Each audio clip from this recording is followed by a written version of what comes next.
আপুনি যিমানে সোধক যে ঘূৰিব যাবা নেকি অমুকত যাবা নেকি, যদি সিহঁতৰ আহিব মন নাথাকে তেতিয়াহ'লে সিহঁতে নাযায়। কিন্তু ইহঁতে দেখিছে স্কুটি লৈ হ'লেও মানে একেলগে আহি আছোঁ। মোৰ বাইক চাব পাৰে 400 চিচিৰ বাইক হয়, কিন্তু ইহঁতৰ স্কুটি তথাপিতো ইহঁতে আহি আছে, একেলগে যাই আছোঁ।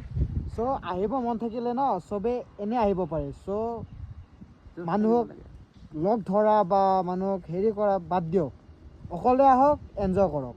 চ' লগৰ মাজত সেইটো ৰখি কেনে লাভ নাই, কাৰণ যাৰ ইচ্ছা থাকে না সি এনেই আহিব।